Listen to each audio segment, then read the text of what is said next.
En préambule, j'ai fini quasiment Jojo, la partie 4. Il me reste le dernier tome à lire. Puis toujours aussi goldé, hein. Je vais pas présenter, juste une petite anecdote, vu qu'on l'a présenté déjà il y a 2 semaines à la lecture. Hop là. Et on va attaquer tout de suite. Donc, comme je disais dans la partie achat, hop. Trop de reflets. She Wasn't a Guy. Donc le Yuri de chez Mange tes sous.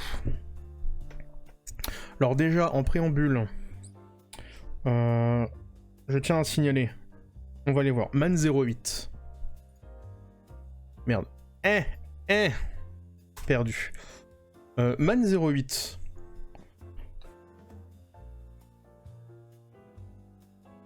C'est combien le tarif?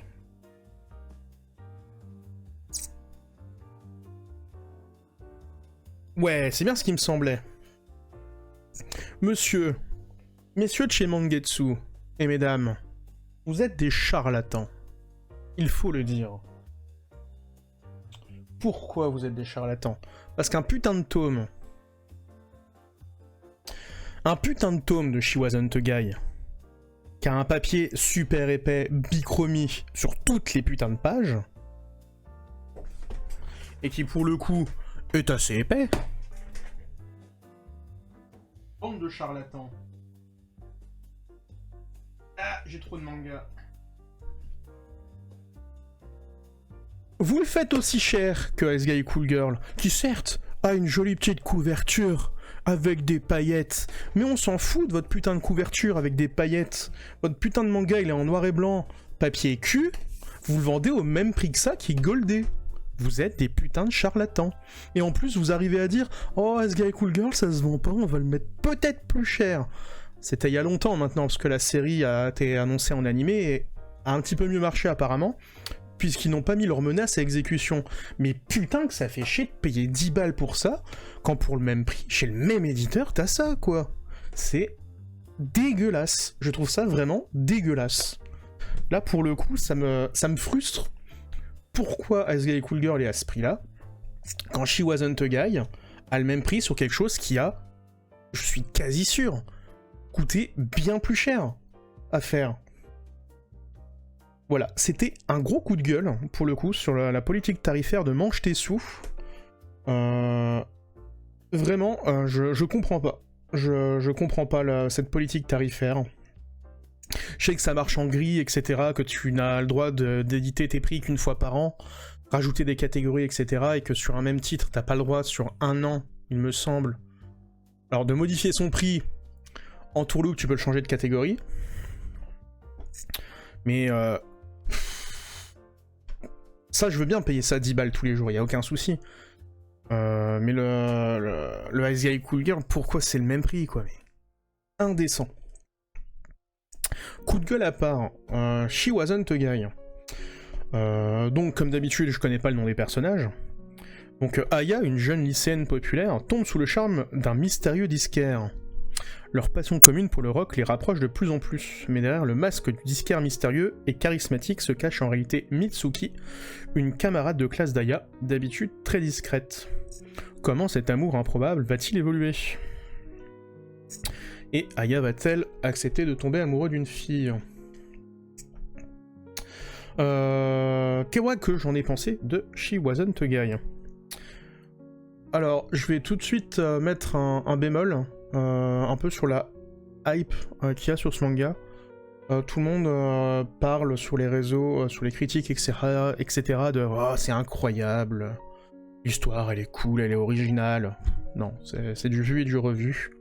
On est sur du pur comique de situation pour faire marcher donc le début de ce Yuri. C'est vu et revu, vraiment. Après, est-ce que ça en fait un mauvais manga? Non, clairement pas. C'est vraiment un très bon manga. Alors très bon. Attention, encore une fois, très bon. J'ai lu que le premier tome, ça va peut-être devenir de pire en pire. On va dire que c'était un très bon tome 1, introductif. Comme je disais, on est sur une histoire classico-classique, côté Yuri.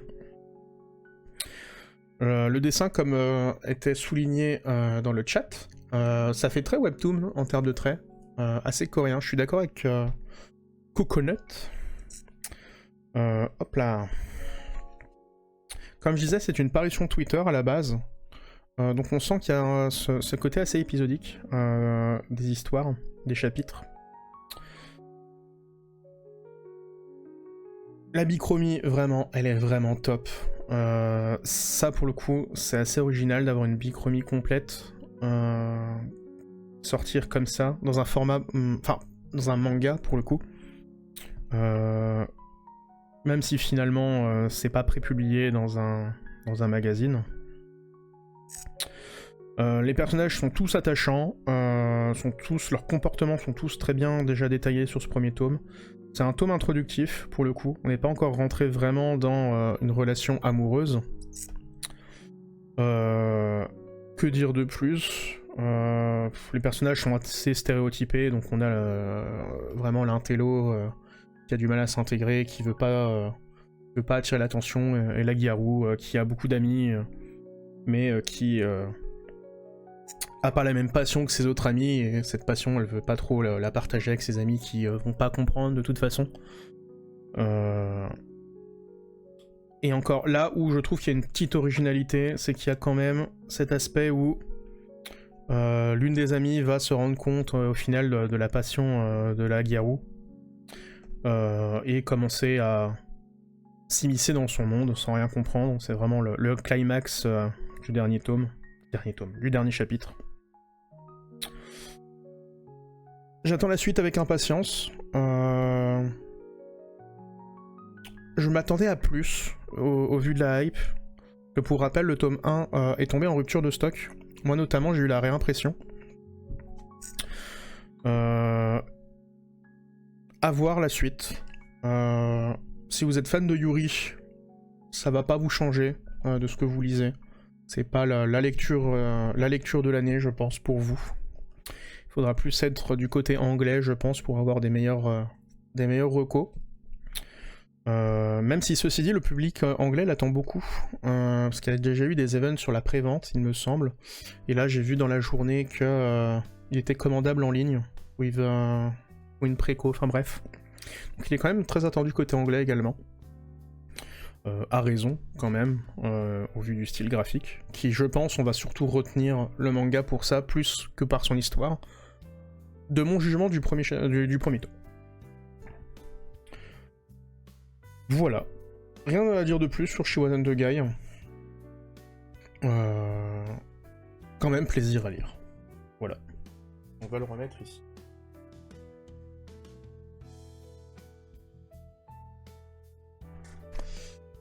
Quoi qu'on a après.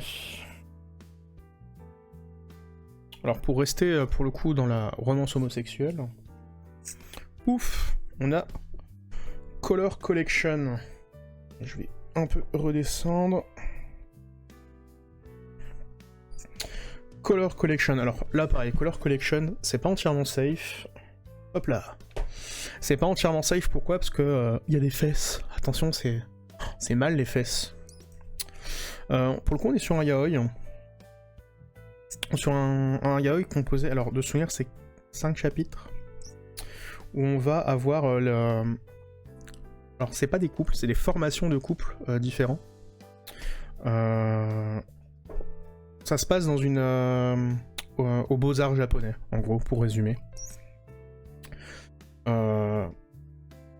Où on va suivre l'histoire de plusieurs donc étudiants dans des sections différentes de ces Beaux-Arts japonais, dans leurs troubles créatifs, de une.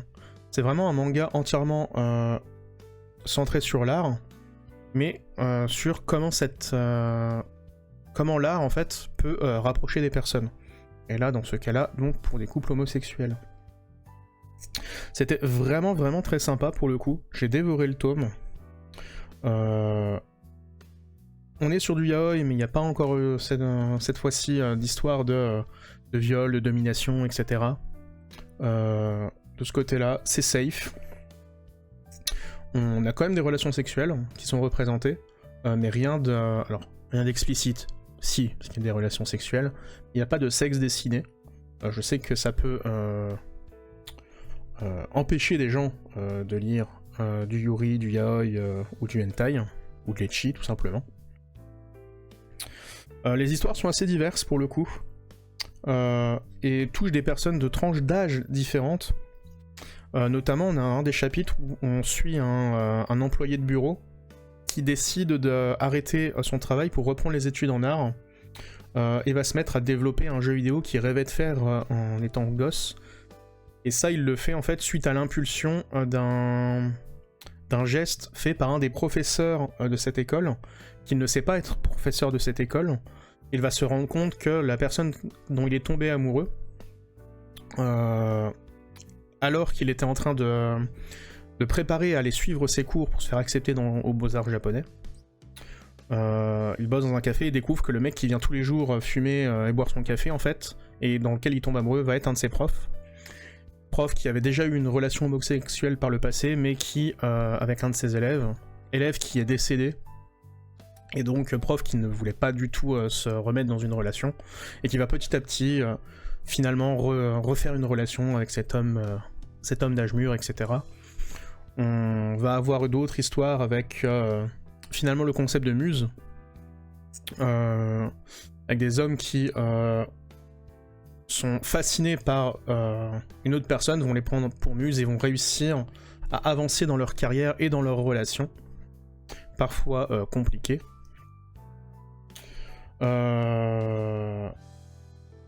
Et il y en a un troisième qui est ce couple-là d'ailleurs, qui lui, ça pour le coup c'est vraiment l'histoire la plus bateau, c'est je t'aime moi aussi, on est ensemble, félicitations. Manga très très cool pour le coup, comme je disais, chez Moonlight. Moi je vous le conseille. C'est un one shot en plus, donc en théorie c'est 8,50 pour parler des choses qui fâchent. Je vais essayer de montrer un peu plus, mais comme je disais ça va être compliqué. Faut vraiment pas que je tombe sur les pages de Huck. Voilà, alors là typiquement c'est des pages de Huck.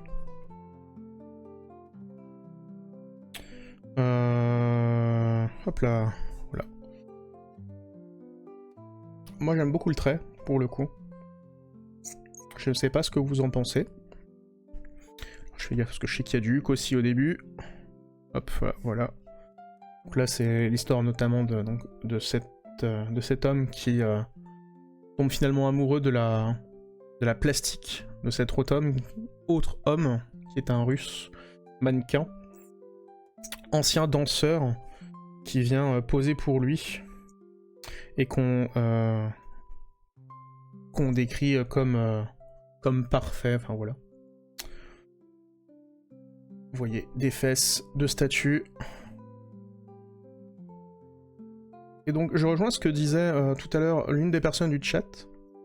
Là aussi on a dans cette histoire finalement un homme qui est représenté très très très efféminé. Et je pense que c'est... Alors, je m'aventure en terrain glissant, attention. J'allais parler de... c'est le moyen de s'identifier à ce personnage. Mais de là à dire que toutes les femmes se représentent le personnage... se représentent dans le personnage très féminisé, bon, peut-être pas non plus. D'où le fait que je dis que c'est un peu touchy ce que je dis. Mais on a quand même donc cette caricature finalement du personnage très très efféminé. Qui rencontre le beau mâle, qui en tombe amoureux quoi. Donc on a quand même des stéréotypes. Tous les personnages, je dirais que c'est des stéréotypes. Entre du coup l'employé qui décide de refaire sa vie, le dieu grec, vraiment très beau, il sait qu'il est beau, il en joue, mais au finalement ça va, il a un cœur tendre. Le mec un peu perdu, le professeur taciturne qui a déjà eu une vie, qui renonce à l'amour mais qui finalement va s'ouvrir, etc. Dans les romans, c'est des personnages qui sont classiques. mais qui n'en sont pas moins bien utilisés. Donc Color Collection, voilà, chez Moonlight, Reco. Et c'est pas souvent que je recommande pour le coup des Boys Love, vu que la plupart que j'ai lus sont quand même très mauvais.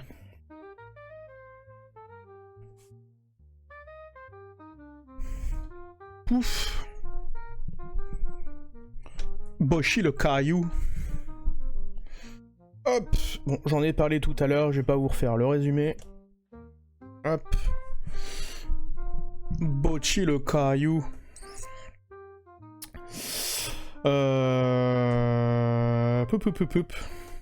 Alors, tome légendaire dans l'animé, pour le coup. Où, ça y est, l'histoire va vraiment démarrer, on va dire, entre guillemets. Où Bocchi va donc jouer pour l'école, avec son groupe, au festival de l'école. Hop, donc va participer à toutes les activités, notamment devoir s'habiller en maid, qui va totalement la décontenancer.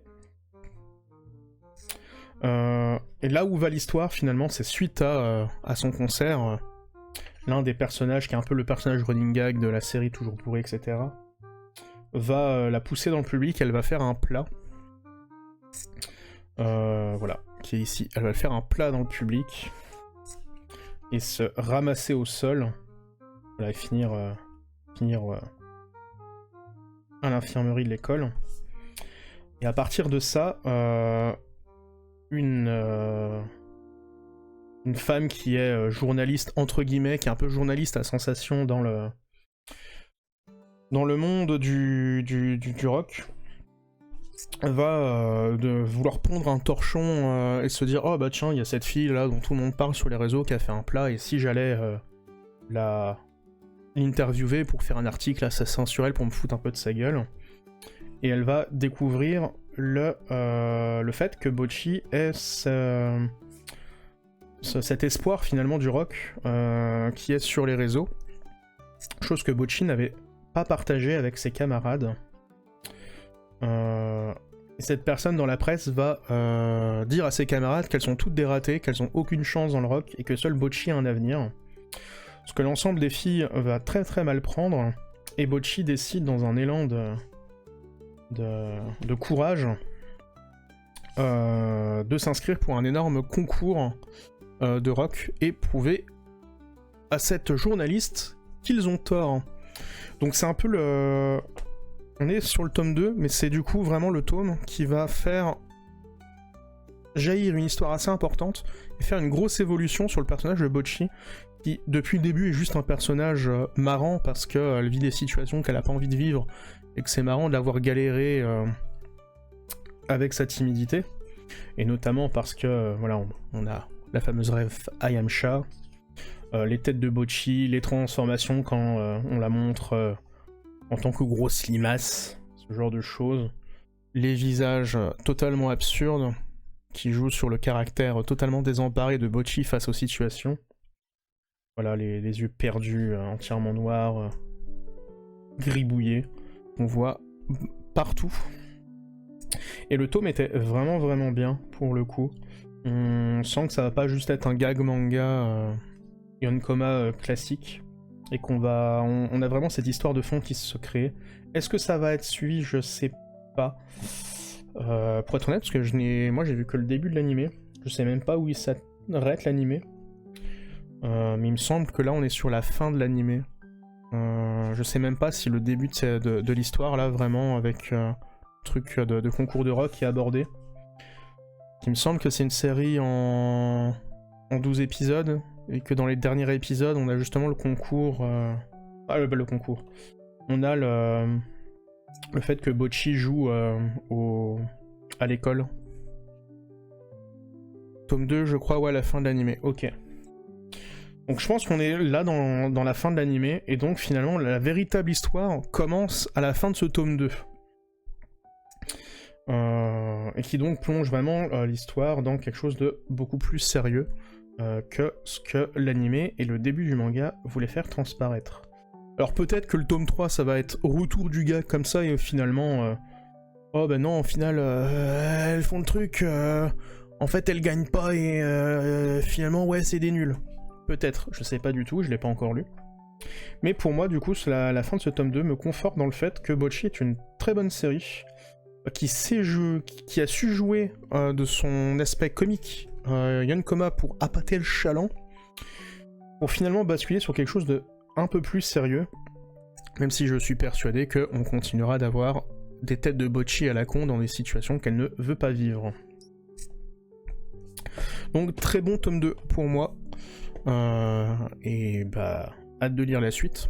Pour le coup les Bocchi je les lis pas très vite, je me remets un peu à les lire là, parce que j'ai laissé filer les tomes, mais surtout que c'est long à lire finalement. Les Yonkoma en général, et plus précisément les Yonkoma qui s'appuient sur l'héritage d'Azumanga Daioh, c'est toujours super dur à lire parce qu'il y a vraiment beaucoup de texte. Là l'avantage c'est qu'il n'y a pas des blagues à comprendre, etc. Enfin, c'est visuel pour le coup. Chez nous Yonkoma ça attire pas trop le chaland. Ouais mais je parlais plutôt du côté japonais là pour le coup. C'est vrai que chez nous le Yonkoma et tout ce qui est cute girl doing cute thing, ça n'intéresse pas grand monde, et c'est pour ça qu'on en parle, parce que le Yonkoma c'est quand même un format qui a un héritage très très important. Ça pareil, je pourrais vous en parler pendant des heures de l'héritage du Yonkoma, du comic strip chinois et américain, de son importation au Japon et de l'utilisation de ses codes et sa réutilisation pour faire des histoires, les différents types de Yonkoma, pourquoi ça s'appelle Yonkoma, c'est quoi les noms, etc. Parce que pour le coup, la structure d'un Yonkoma, c'est toujours la même sur ces 4 cases, mais la réappropriation du Yonkoma sur des histoires longues, etc., c'est super intéressant. Enfin bref, je m'étale sur des choses qu'on gardera pour des vidéos plus longues. Mais je trouve que Bocchi c'est quand même... Alors pas un tournant du Yonkoma non plus, ce serait difficile de le dire, parce que finalement j'ai lu que les 2 premiers tomes. Ce serait difficile de dire qu'il y a un avant et un après Bocchi, mais en tout cas dans le Yonkoma de Cute Girls Doing Cute Things, c'est une belle référence je pense, sachant que je n'ai lu également que ce qui est sorti en France finalement, c'est-à-dire pas beaucoup.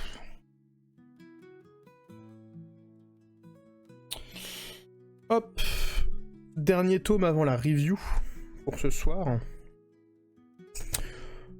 En ce moment, je lis de manière aléatoire, c'est-à-dire que je vais sur Manga Collect, je fais inspecter l'élément pour voir quel est le numéro d'index du dernier tome que j'ai dans ma pile à lire.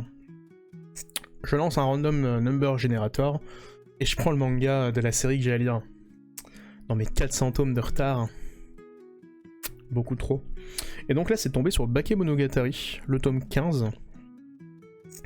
15 sur 19, il me semble. Sur 19 en effet. 19ème tome que je n'ai pas. J'ai que les 18 premiers, mais je pense prendre le 19 en même temps que le 20 en début de mois. Bakemonogatari, donc la série où on comprend rien, mais on continue d'acheter parce que c'est beau. C'est un peu vache de résumer ça comme ça, mais c'est vrai que Bakemonogatari, ça nous emmène dans un monde où on comprend pas tout. C'est très philosophique. C'est très bavard, hein. Mais c'est bien dessiné, donc finalement.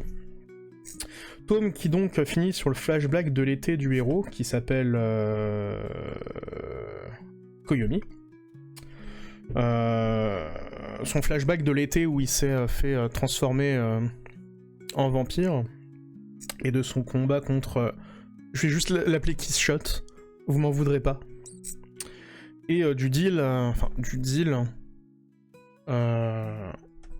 c'est pas vraiment un deal. Le héros veut pas blesser les gens, il est trop gentil, trop profond, trop bon, et il veut pas tuer la vampire, parce que finalement il a pitié pour elle. Et donc va laisser dans un état végétatif de gamine, et va devoir lui se sacrifier pour lui donner son sang. Chose qu'on voit au tout début du manga, donc là ça fait office de flashback, et qui enchaîne sur la partie avec, là pour le coup je le sais le nom, avec Anekawa, Et ce fameux passage donc du... alors je sais plus comment ça s'appelle, c'est pas des yokai. Je sais plus comment ils appellent ça dans le manga. Le fait que les gens se font malédictionner. Chopent des malédictions, et donc la malédiction d'Anekawa qui la transforme en chat. Avec cette fameuse scène d'animation totalement absurde, culte, du jeu de mots à base de chat. Les aberrations, merci. Je vais pas dire que j'ai lu le manga que pour ce passage. Passage qui n'est même pas dans ce tome d'ailleurs. Mais bon, c'est sûrement un des trucs les plus connus du manga. Un jour tu regarderas l'anime et tu comprendras. Je ne regarderai pas l'anime. Et je ne lirai pas non plus les romans, parce que grosse flemme. C'est sympathique. Voilà, du school life. Alors school life, on est quand même loin du school life habituel. C'est school life parce que ça se passe sur une période lycéenne, hein, mais... C'est joli. L'histoire reste quand même sympathique, même si des fois c'est un peu dur de les suivre dans leur délire. Voilà. J'aime beaucoup, j'ai adoré le tome. Et surtout, malgré le fait que ça faisait une éternité que j'avais pas lu, bah, je me souvenais de toute l'histoire, des 14 tomes d'avant. Surtout parce que ce tome-là fait aussi un petit résumé de ce qui s'est passé à un moment. À la fin du flashback, le narrateur, et donc le personnage principal, va se souvenir, slash revoir de toutes les filles atteintes d'aberration qu'il a aidées. Ce qui du coup était le meilleur tome pour reprendre. Vu que je lis de manière aléatoire, je vais sûrement pas lire le tome 16 tout de suite. Et peut-être que j'oublierai tout. Et pour le coup, l'histoire m'a assez marqué pour que je m'en souvienne. Ce qui est du coup bon signe sur le fait que c'est un manga plutôt bon. Quelques pages supplémentaires. Voilà, Anekawa avec des oreilles de chat. Bientôt on va se taper des kawaii. Voilà. Je pense que la série marche plus beaucoup en France. Sinon, Pika aurait sorti, je pense, le collector du tome 20. Il me semble que le 20 a un collector au Japon. Pika l'a pas annoncé, donc je pense que la série ne marche plus. Parce qu'elle a beaucoup marché au début, notamment grâce à ses collectors. Collectors qui se revendent à prix d'or aujourd'hui sur le net. Je pense que la série ne marche plus. J'ai pas été voir les chiffres de vente. On pourrait aller faire vite fait un lien sur Mangako. Ce qu'on va faire par pur j'ai pas le mot. Vous m'en verrez navré. Curiosité, voilà, c'est ce que je cherchais. Bakemonogatari qui, il me semble, se finit au tome 22.